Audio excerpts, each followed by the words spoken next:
Hi, I'm Chef Rutherford, and welcome to Cuisine of the West.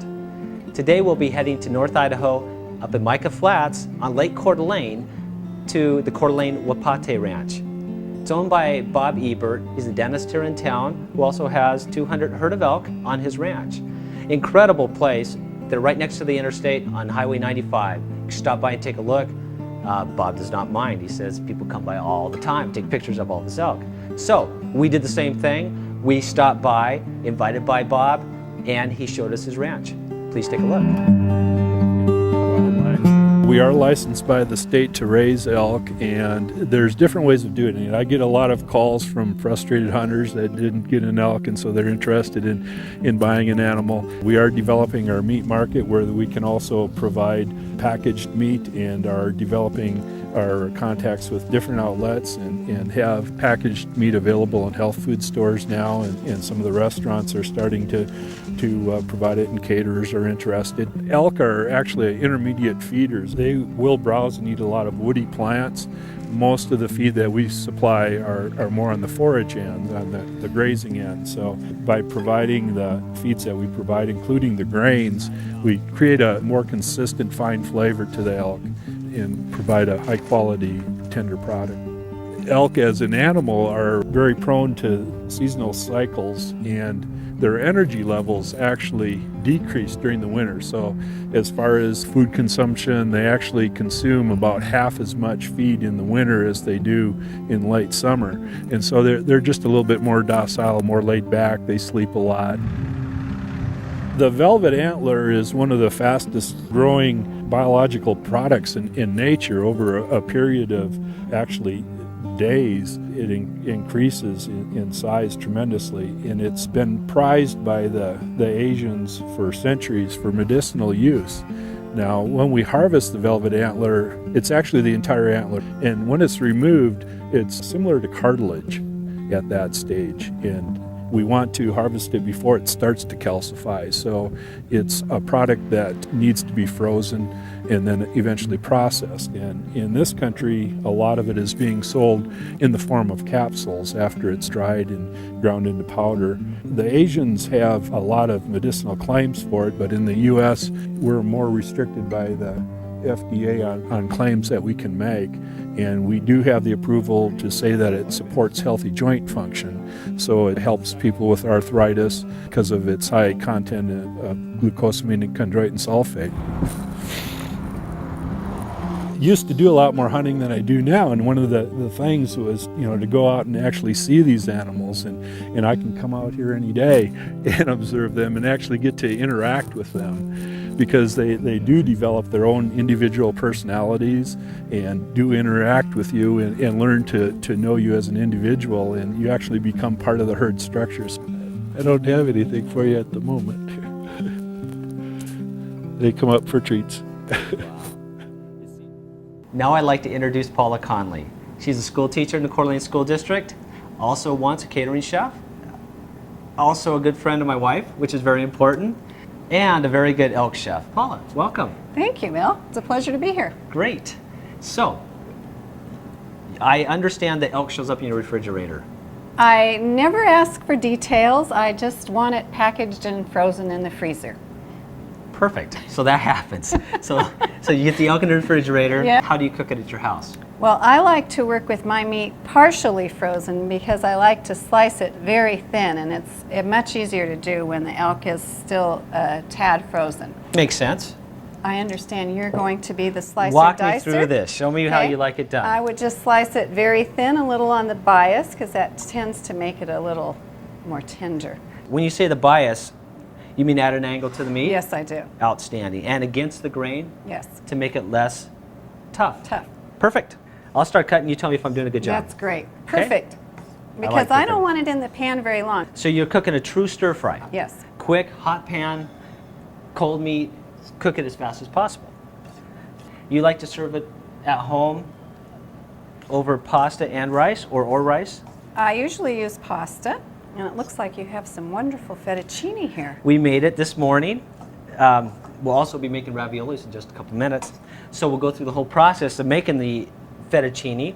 So we have quite a bit of the tenderloin, really pretty meat. Start a fire. And that pan needs to be hot. Extra hot. Very hot. So when you cook the elk at home, Paula, how do you do it? I know you have different ways. This is your favorite, I assume. This is my favorite because we use the back strap at home, which is the tenderest part of the meat. Now, if I'm using a roast, I put it in the crock pot the night before with tomatoes and garlic and whatever's in the refrigerator, basically, and just let it simmer with a little red wine. Now, does the elk generally have a gamey taste? My husband has never brought home a gamey tasting elk. He's a good Ever husband. once. Yes, he is. Okay, now Paula, I'm going to be your sous chef. You tell me what to do and I'll help you out. You're the chef And you're today. coming home with me? No. Oh. Okay, sure. What the heck? Okay, well, we need to put the oil in Oil? because the pan is Okay. hot. How's that? That's good. Okay. And then we'll toss a little garlic in there. How much would you like? I like a lot, so you can put a whole Garlic spoon. is a good thing. And A little bit more. A little bit more. Okay. Whoa! Oh yeah, I love that fire. Perfect. And we flambe the garlic. It's not cooking until somebody gets burnt. Okay, Okay, and ready now for we're the going to meat? throw in the elk. Okay, here's your elk. Okay, now Paula, we're doing this in a wok. What's the advantages of a wok? Because you can flip the meat around and get it browned very quickly, getting all your surfaces browned at once. Actually came up with this recipe one night when I just had to cook dinner very quickly because it doesn't take long to do this.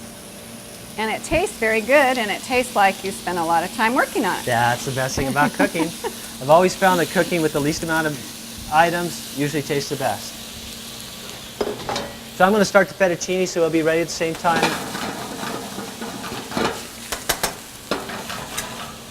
This fettuccine being fresh, it's still going to take the same amount of time. People generally think that it takes less amount of time to cook fresh pasta. Still takes the same amount of time. You still have to cook that flour and egg mixture. Well, That this looks is beautiful. getting close to done, so we can put in a little. Worcestershire sauce? Yes, thank you for How do saying you that. say that? I say Worcestershire sauce. Good, that's what we have. Okay, how much would you like? Pour. That's good. Okay? Maybe a little more. Okay.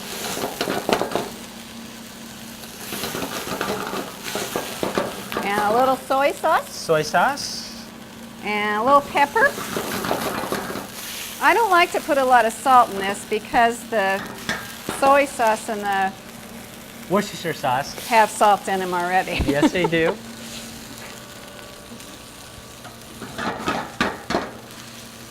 This is done. Okay. Do you like to put the pasta with your stir fry, or do you like to put the pasta or your stir fry on top of the pasta? I like to put the stir fry on top. Okay. This looks absolutely incredible. Now we're going to add the pasta to the plate. It's cooked perfectly. Homemade pasta is incredible. The difference between homemade pasta and store-bought pasta is, well, the price is a big one. Homemade pasta is only 2 cups flour, 2 eggs. Can't really beat that bargain. It's pretty simple to make. And also, it's always fresh. You know where it came from. It came from your own kitchen, so it's always perfect. And then if I were at home, I would take a little piece of this out of here and Well, Paula, you're not going to put it on a stir fry without trying it. You don't want to kill the family. very good. Oh my goodness, that is incredible. So I like to drizzle the sauce over and then And that is perfectly tender too. Thanks to your bias cut magic. Great suggestion. Oh, that's incredible. wait, we forgot some of that garlic.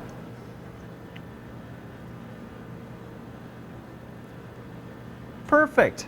That is beautiful. Should we chiffonade a couple basil leaves? Oh, absolutely. Give it a little bit more color. A chiffonade is simple. It's just a roll. But it looks pretty when you do it because it comes out in these stringy like little things. It gives it just a little more color.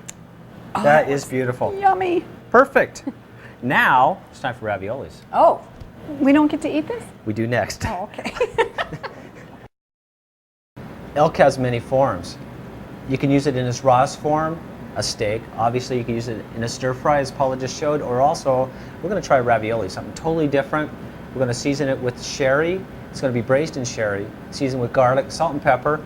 And then we're going to add 3 cheeses to this incredible ravioli. One will be a Parmesan, a feta, and a ricotta cheese. It's going to add a really nice creaminess to it. Also, not masking the elk flavor. The elk flavor should be able to stand on its own because these cheeses are mild. We'll add salt and pepper and garlic, of course. Got to have that with the ravioli. Then we're going to top it with kind of something different, tomato basil, white wine butter sauce, which just will be light enough so you can still taste the elk, but enough flavor to just balance out the meal. So, Paula, it's time to make some ravioli. Yes. So we're going to use 2 cups of flour. You have some choices with your eggs. These eggs are medium instead of extra large. If you use extra large eggs, you only need 2 extra large eggs to 2 cups of flour. Extremely simple. These aren't. So we're going to use 3 eggs. So simply add the flour. Paula, okay. You will be my sous chef this time. How's that sound? Okay. Now we're going to crack the eggs. It's nice to have eggs at room temperature when you cook. These are going to be cooked because they're going to be in pasta. Say you got the eggs, you don't know what size they are. They kind of look large, kind of look small, you just don't know. Well, you'll be able to tell easily because when you add these to that flour mixture, you start blending it, it'll crumble. It won't become a dough, it'll stay crumbled. That's your key to add extra moisture. You have 2 choices. Add lukewarm water or you can add another egg. The egg gives it a really good flavor, so I tend to like the egg. And I know that these are medium because I took them out of the box that way. You saw the box? Okay, and we'll add them. Since we're going to blend this together, it's not important that we blend the eggs first, but it's nice to put them in a bowl so you know that you don't have shells in the pasta. Simple. You just turn it into a dough. Easy. Turn this on? That's it. You're looking for a crumble. As soon as the crumble starts turning into a dough, we are set. Let's start shaking and like it's dancing. There it goes. Now it's dancing. We'll lower it back down. And what we have is a good mixture of stuff. Like I said, most simple ingredients in the world. Just down here. Then we will form it into a usable form. And it's pretty tough stuff to work with. So the key is you want it to just be all together. This is not like a pie dough. A pasta dough, you want to get all air out of it. It's exactly the opposite. Instead of injecting air and oil into it, which causes explosions, which makes the flakiness of the crust, we're doing the opposite. We don't want flakiness of our crust. And so it's okay to play with it a lot. It's okay just to beat the heck out of it. And then, so this is the form we want it in. Now we're going to set it aside. So 10 minutes, this goes aside and rests, just to let those glutens tighten back up, and then we're ready to make our pasta. Now we've let it rest 10 minutes and we have a beautiful piece of pasta. It's great texture. So we're going to separate into 4 different parts, make it easy for us to work with. And the neat thing about pasta is you can really just tear it apart. It's not fragile. Okay. Okay, there are 4 pieces. And of course, if it starts to get too sticky, this is perfect right now, but if it does get too sticky, all you need to do is add a little more flour. If it starts crumbling apart, the opposite, add lukewarm water. Okay, Paula, now we've got a pretty nice piece of pasta, which we worked just a little bit. Now we'll start by feeding it through the machine.